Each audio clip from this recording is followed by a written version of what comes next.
হঠাৎ করে কে যেন আওয়াজ দিল ঘরের দরওয়াজায়, আল্লাহ কারীম আমি ভিক্ষুক, আমার কিছু ভিক্ষা দাও। স্বামী বেচারা ডাক দিয়া কয়, এখন মেজাজটা কেমন লাগে? ও স্ত্রী কি করা যায়? কয় কিছু ভিক্ষা দিয়া দাও। কয় দিব না। কেন দিবা না?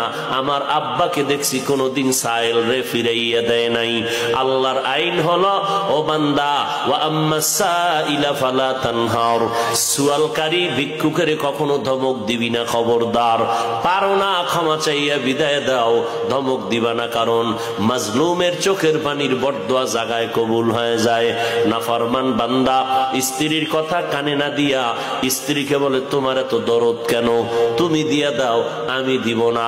স্ত্রী বলে, না, খালি হাতে ফিরাইয়া দিও না, তুমি তো তারে কোটি টাকা দিবা না, সামান্য দিবা, দিয়া দাও। স্ত্রীর কথা স্বামী না শুনিয়া মেজাজটা কেমন যেন গরম হয়ে গেল। গরম মেজাজ নিয়া দরজার কিনারায় দাঁড়াইয়া ভিক্ষুকের ইচ্ছা রকম গালাগালি করলো, রে বেহায়া বেয়াদব, যে কোনো সময় এসে দরজায় দাঁড়াও, লজ্জা করে না? বের হয়ে যায় এখান থেকে, না হয় ঘাড় ধাক্কা দিয়া বের করে দিব। এইভাবে ধমকাইয়া যখন বিদায় দিল, ভিক্ষুকটা চলতেছে বাড়ির দিকে, আর চোখের পানি বেয়ে বেয়ে পড়ে গাল ভিজে যাচ্ছে। আর আসমানে তাকাইয়া ডাক দিয়ে বলে, মালিক আমি গরিব মানুষ, তুমি আমারে বানাইছো, আমারে ভিক্ষা দিতে পারবে না? বললেই তো হয়ে যাইতো, আমারে কেন গালাগালি করলো? তোমার কাছে বিচার চাই, এই জমিনে আমগো গরিবের বিচার কেউ করবে না, তুমি আসমান থেকে বিচার করো।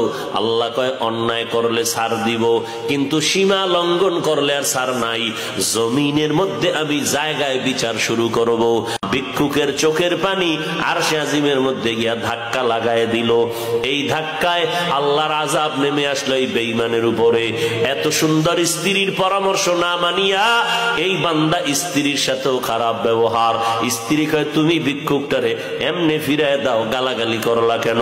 এবার স্ত্রীকে অকথ্য ভাষায় গালি দিয়ে কয়, তাড়াতাড়ি গাট্টি ডাল, তোর বাবার বাবি তুই চলে যা, এই জমিনে মাইয়ার অভাব নাই, তোর মতো বউ আমার দরকার নাই, তোরে আমি তালাকের সিগন্যাল দিয়ে দিলাম, বাড়ি চলে যা। আল্লাহর বান্দিকে যখন তালাকের সিগন্যাল দিয়ে দিল, আল্লাহর বান্দি চোখের পানি ছেড়ে কান্না করে আর বলে, হে মালিক, এই কি আমার জীবনের পাওনা? আমিও আজ মাজলুম হয়ে গেলাম, স্বামীর সাথে তো বেয়াদবি করি নাই, তুমি কুদরতের ফয়সালা দাও, কোথায় যাবো রে মালিক? না করি, এরপরে শেষ সময় বিদায় নামতেই হবে, থাকতেই দিবে না। আল্লাহর বান্দি বিদায় নিয়ে বাবার বাড়ি চলে গেল, কান্না কণ্ঠ নিয়ে, আব্বা জান আমার কপাল বুঝি খারাপ হয়ে গেল। আল্লাহ কয়, তোর উপর পরীক্ষা, ধৈর্য ধারণ কর। আল্লাহর বান্দা মেয়েটাকে ডাক দিয়ে কয়, ধৈর্য ধারণ করো। আল্লাহর বান্দি ঘরের মধ্যে আছে, এখন বাবার ঘরে থাকে, আল্লাহর কাছে নামাজের মুসাল্লায় বৈশা কান্না করে, কোরআনের তেলাওয়াত করে, আর আল্লাহর কাছে বলে, আল্লাহ তুমি দয়া করে আমাকে মাফ করে দাও। আর একজন জীবনে যদি স্বামী থাকে, তুমি নেককার স্বামীর ব্যবস্থা করে দিও আল্লাহ। 1 বছর পরে অন্যত্র বিয়া হয়ে গেল।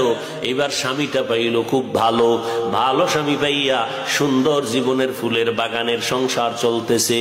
একদিনের ঘটনা ঘটতে লাগলো, ঠিক ওই ভিক্ষুকের ওই জালেমের বাড়ি বসে যেমন কথা বলতেছিল, দুপুর বেলা স্বামী আর স্ত্রী খানা খাইয়া মধুর আলাপে ব্যস্ত ছিল, হঠাৎ আগের মতোই দেখে বাড়ির দরজায় একজন ভিক্ষুক আইসা ডাক দিয়ে কয়, আল্লাহ কারীম আমারে ভিক্ষা দাও, আমারে ভিক্ষা দাও।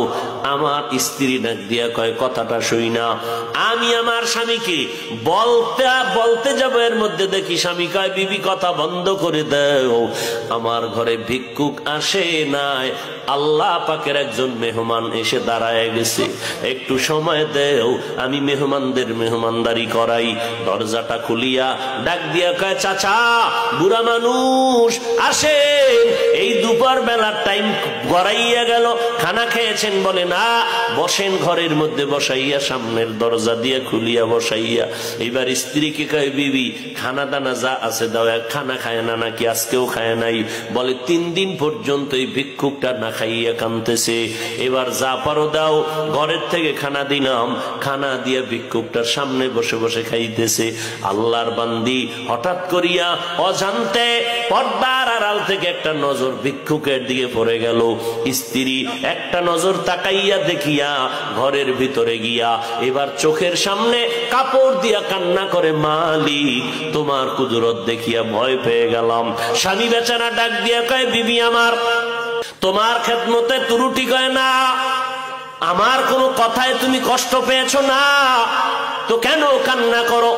বলে ভিক্ষুকের দেখা মাওলার কুদরতের ভাব আইসে গেছে, কান্না করি। বলে কিসের কুদরত? ভিক্ষুক আসা তো কোনো কঠিন কিছু না, কি কুদরত? বলে ওই ভিক্ষুকটার চেহারায় সামান্য একটু নজর পড়া মাত্র আমার যেন মনে হইল আমার আগের স্বামীর চেহারার মতো দেখা যায়, আমার আগের স্বামীর চেহারার মতো দেখা যায়। বলে বিবি তাই নাকি? বলে হ্যাঁ। এবার স্বামী বেচারা ভালো করে তাকাইলো, তাকাইয়া ঘরের মধ্যে গিয়া কয়, হ্যাঁ মাওলা পাকের কুদরত। এরে বিবি, এই স্বামীর ঘরে তুমি ছিলা? বলে ছিলাম। বলে কতদিন? বলে দীর্ঘ বছর। থাকার পর তোমার বাড়িতে কোনো দুর্ঘটনা হয়েছিল নি? কয় হ্যাঁ হয়েছিল। কি? কয় ওই স্বামীর বাড়ি থাকতে একজন ভিক্ষুক গিয়া আমার দরজায় দাঁড়াইয়া আল্লাহ কারিম বলে যখন ডাক দিয়েছিল, আমার স্বামী ওই ভিক্ষুকটারে পারে না, ঘাড় ধাক্কা দিয়া বের করে দিবে, গালাগালি করেছে। আমি স্বামীকে বাধা দেওয়াতে স্বামী আমার সাথে খারাপ আচরণ করিয়া তালাকের আওয়াজ দিয়ে আমাকে ঘর থেকে নামাইয়া দিছে। স্বামী বেচারা কয়, আল্লাহ পাকের কুদরত বড় কঠিন। ওই ভিক্ষুক যখন কান্না করেছিল, আল্লাহ তুমি মেহেরবানি করে বিচার করো। এ স্বামী, ও বিবি, তুমি জানো না ওই দিন তোমার ওই জালেম স্বামীর ঘরে যেই ভিক্ষুক দরজায় দাঁড়াইয়া চোখের পানি ছেড়ে ভিক্ষা চেয়েছিল, আর ওই জালেম ঘাড় ধাক্কা দেওয়ার মতো গালাগালি করে বিদায় দিয়েছিল, ওই দিনের ভিক্ষুক অন্য কোন পুরুষ নয়, ওই দিনের ভিক্ষুক ছিলাম আজকের তোমার আমি স্বামী।